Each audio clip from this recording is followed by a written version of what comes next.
महान बैच में स्वागत करते हैं। एक ऐसे बैच जिस बैच को हम लोग बड़े अच्छे से गर्व से ये नाम लेते हैं, सैमलेस बैच। और इस बैच में हम लोग एक चैप्टर ग्रामर वाली पढ़ रहे थे, जो कि इसके साथ साथ स्पोकन का भी हम लोग लेक्चर को जान रहे थे।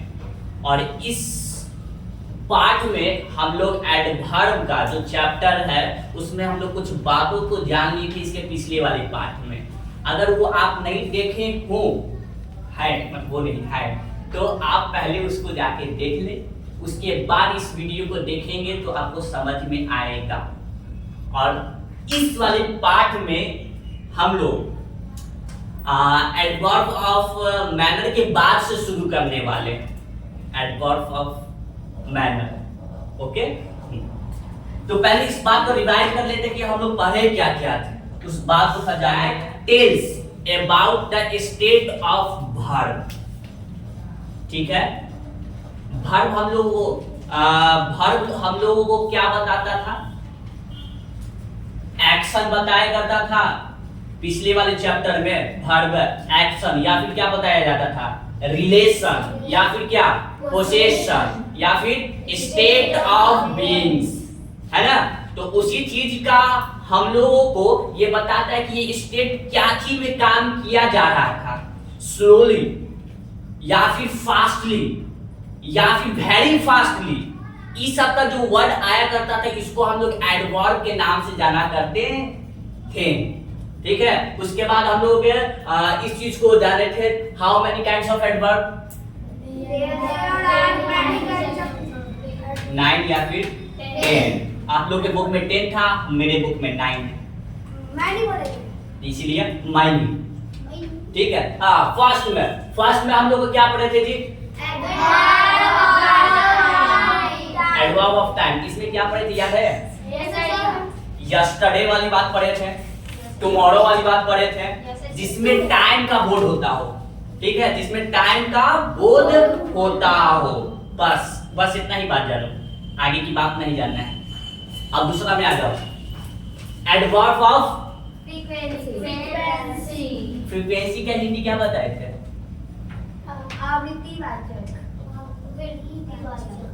आवृत्तिवाचक। और दूसरी शब्दों में बोला जाए कि कोई भी काम को कितनी बार किया जा रहा हो, वो हमारा आता था adverb of frequency, no kinds, okay. और उसका एडवर्ब ऑफ मैनर पढ़े थे, adverbs of manner tell how और in what manner an action is done are called adverb of manner। सुनिए, इस एडवर्ब ऑफ मैनर में क्या बताया गया है? मैनर से आपको क्या समझ में आता है, पहले ये बता दो। आदर्श। अपने से बड़े को आप कैसा मैनर या फिर बिहेव करके दिखाते हैं, ठीक है। इसमें एक चीज गौर देखो, अपने से बड़े से ऊंचे पद वाले को जब बात करते हैं, एक कुछ देने का इज्जत, रिस्पेक्ट, तो उसमें बात किया जाता है मैनर। और उस मैनर को हम लोग कैसे कहकर दिखा रहे हैं, उस सेंटेंस को हम लोग इस नाम से जानते हैं, एडवर्ब ऑफ मैनर। आप लोग का जो बुक में है वो ऊपर वाला, ठीक है। अब मेरा जो लिखा हुआ है इसमें कुछ अलग होगा, okay. Now read adverbs of manner tell how or in what manner an action is done are called adverb of manner। अब समझिएगा, हम जो कोई भी एक्शन करते हैं, एक्शन क्या फिल्म वाला एक्शन नहीं, ओके, एक्शन कहने का मतलब है क्या कि हम कोई भी वर्ब कर रहे हैं, कोई भी क्रिया कर रहे हैं, और वो जो क्रिया जो किया जा रहा है वो किस प्रकार से किया जा रहा है, यानी कि व्हाट क्या, या फिर हाउ यानी कि कैसे, इस बात का हम चर्चा कर रहे हैं। ठीक, तो अब सुनो, हम जो कोई भी काम कर रहे हैं या तो इसमें कर रहे होंगे, क्या चीज में जी, स्लोली, या फिर क्या चीज में कर रहे होंगे, केयरफुली, या फिर ब्यूटीफुली, नेक्स्ट में क्या है, बस ईटीसी। इसमें लास्ट में क्या डबल एल वाई नजर आ रहा है, तो इसको हम लोग पहले ही बता देते हैं कि ये एडवर्ब ऑफ क्या चीज में आता था, ये एडवर्ब में आता था, सिर्फ इतना कहते थे उस समय। ठीक है, लेकिन ये एडवर्ब ऑफ मैनर में किस टाइप में आ रहा है वो अब समझ में आया। ठीक है, कोई भी काम धीरे करने को एडवर्ब ऑफ मैनर, कोई भी काम जल्दी करो तो क्या चीज में आएगा, adverb of manner. Any problem? No, I sir. Right examples, 4 examples.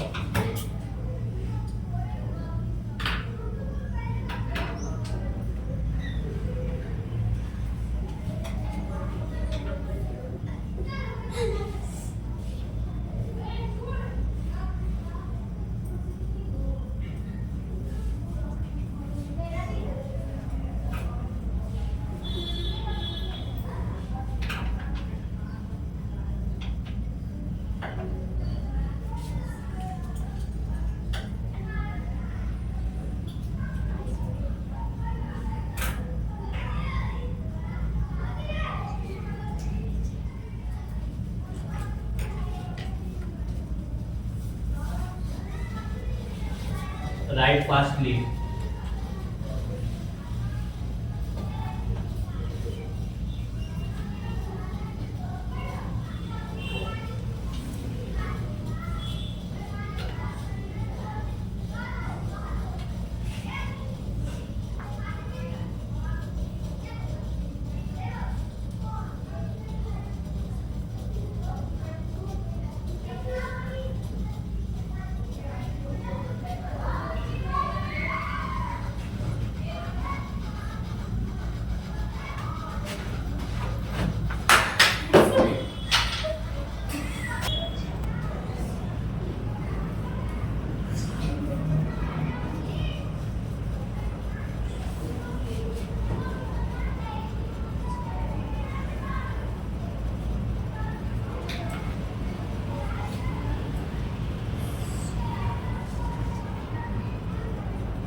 हम लोग एडवर्ब ऑफ मैनर में बात किए थे कि कोई भी जो एक्शन होगा वो किस प्रकार किया जा रहा है, जिसका एग्जाम्पल यहाँ पर कुछ दिए हैं। ठीक है, यहाँ पर द सन सेट, सेट का मतलब होता है डूबना। ठीक है, तो यहाँ पर एक्शन हो रहा है डूबने का। ठीक, और ये जो डूब रहा है ये किस प्रकार डूब रहा है जी, स्लोली। तो ये एक मैनर बता रहा है, एक आदत बता रहा है कि जो सूरज जो होता है वो स्लोली स्लोली डूबता है। मेरी जिंदगी में नहीं रुकता है, वो अपनी जिंदगी में ढूंढता है।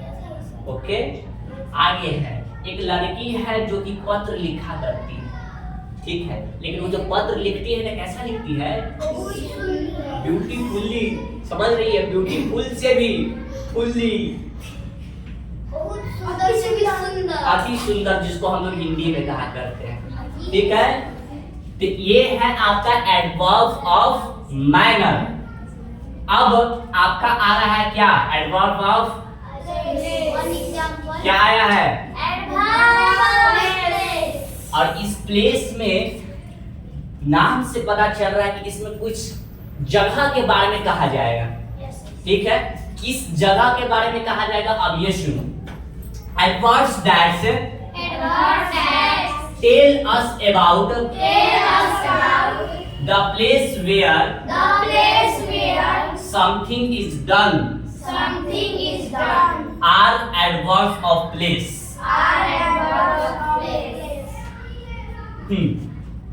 इसमें कहने का मतलब इसका ये है ना कि एडवर्ब ऑफ प्लेस वही चीज कहलाएगा कि आप जहां पे कोई काम किए हो, जैसे कि हम है ना, यहाँ पर खड़ा होके पढ़ा रहे हैं। कहाँ पे? यहाँ पे। इस यहाँ पे कोई प्लेस होगा, कोई प्लेस है तभी ना यहाँ पे हम आके पढ़ा रहे हैं। और यहाँ का इंग्लिश होता है क्या है? हेयर, ठीक है। इस हेयर को हम लोग नाम दिए एडवर्ब ऑफ प्लेस। अगर हम यहाँ ना हो, वहां हो कि अगर पढ़ा रहे हैं, तो वहां का इंग्लिश क्या होता है? देयर। ये होगा adverb of place. Any problem? और बाकी के लिए आपके पास ऐसे ऐसे अगर कहीं मिल जाए, near, far away, below, up, down, ये सारे एग्जाम्पल जो आते हैं वो आते हैं आपके किस में है? एडवर्ब ऑफ प्लेस में। अब एग्जाम्पल देखिए, नो प्लांट ग्रो हेयर, यानी कि यहाँ पे प्लांट जो होता है वो ग्रो नहीं करता है। कहाँ नहीं करता है? यहाँ नहीं करता है। तो इसमें पहचान भी है, आपका जो नोट लिखवाया हुआ है वो बताता है क्या कि इसमें क्वेश्चन बनाओ। यहाँ का क्वेश्चन क्या बनाए थे कि यहाँ क्या नहीं उगता है? कहाँ नहीं उगता है? यहाँ नहीं उगता है। तो इस प्रकार का अगर क्वेश्चन बनाए ना, और इसमें जो आंसर मिलेगा वही आपका adverb of place, adverb of manner, या फिर समथिंग समथिंग, कुछ भी हो सकता है। Any doubt? And last example, he is playing there. He is playing there, वह कहाँ खेल रहा है? वहां खेल रहा है, ठीक। वहां का इंग्लिश क्या होता है? देयर। तो यहाँ पर आपका एडवर्ब क्या है? एंड शॉर्ट में कैसे लिखेंगे? शॉर्ट में एडवर्ब ऑफ प्लेस को कैसे शॉर्ट में लिखेंगे? ADV dot P। Any doubt? Then right, next.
करीब पढ़ चुके हैं, ठीक है।